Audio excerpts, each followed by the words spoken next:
Sorry, just caught me. Just practicing my plie. Well, you have to. Anything for Anton de Beke. Dance fever seems to have swept the country, thanks to the BBC TV series Strictly Come Dancing. But Kent's own champion dancer Anton de Beke isn't complaining. Well, it all comes, I suppose you could say it all comes a little bit out of Strictly Come Dancing with the success of Strictly over, it's a 5 series now, and I know they're going into a 6th series. It's just made dancing social again. People are wanting to dance again. They did anyway, but it got quite, the competitive side of ballroom dancing and Latin American dancing remained the same. It got more and more competitive. But socially, it sort of got a bit thinner, but now everybody's wanting to dance again, and that's great. And of course, from that, we were able to work on the new project, it was 3 years ago, Simply Ballroom, where we took ballroom dancing into a theatre, which is not the norm. It's normally danced in ballrooms, of course. Sure. And it's a different discipline, dancing in a theatre, where you have an audience on one side rather than on 3 sides, maybe, or 4 sides around a floor. So it was wonderful. It's huge energy, live band, wonderful hosts, and it's just been a huge success, and we're thrilled with it, really, because it is a fun show.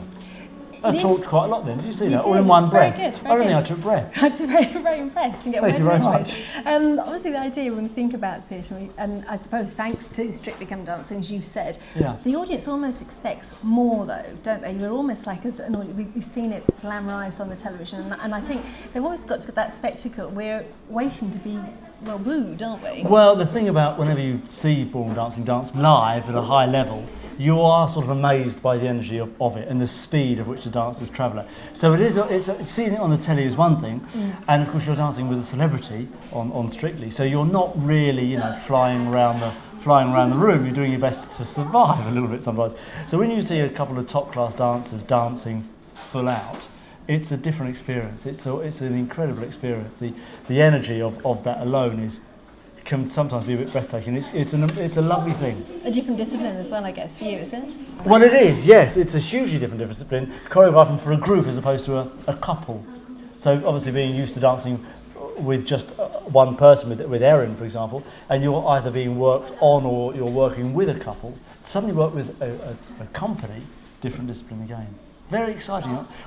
A man called Alan Harding, who was the director of the show, it's been a huge inspiration, really, because he's been in the business for many years, and I learned so much, or both of us, Erin and I, learned so much from him and how to work in the theatre, how to choreograph for a company. Very, very interesting and exciting experience, really. It's all about that, really.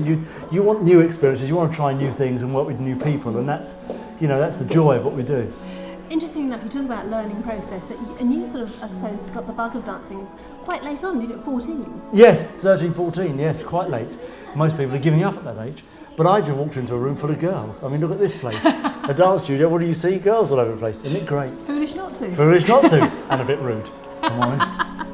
Obviously, the idea of dancing with different partners, you mentioned obviously the fact that you've worked very closely since 1998 with Erin. Yeah, 11 years now. So you learn together, you grow together. There's always something new to learn, though, isn't there? Absolutely, yes, there is. For Erin and I, we got together. We were competing, obviously, and working ourselves on our goals, which were trying to become world champion.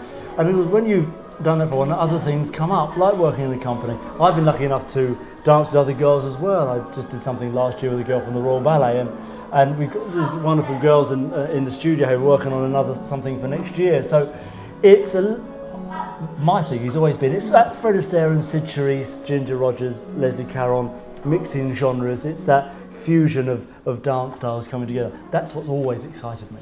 That's the thing that's got me going. You mentioned the huge appeal. Strictly, you say probably one of the reasons for it. Another series, the 6th, actually, laughing very shortly as well. If there was a dream partner, who would it be for you? Well, do you know, I've started a petition, and it goes Darcy Bustle for Anton. I'm not sure how well it's doing. I know the other guys aren't very happy about it, but frankly, that's what I'm opting for. And Anton, let's be honest, you deserve it. I think you're right. I tell you what, I think I've done some miles. Yes, I've done the hard miles. You paid your penance. I think I deserve a bit of luxury. Finally, Simply Ballroom has come to Kent. We know it's in Folkestone and Wiltshire, and I know it's going to probably tour for a lot more. If I'm going to go along there and see it this week, what do I expect? Oh, a great night. You're going to have a fun night. You've got a wonderful couple of hosts, Sophie Lawrence and Sam Kane. They're a great couple. They work together marvellously. It's huge energy. Music's great. You're going to come out of there smiling and dancing. Well, I'm off to practice my cha-cha-cha. Julie Maddocks reporting for YourKentTV.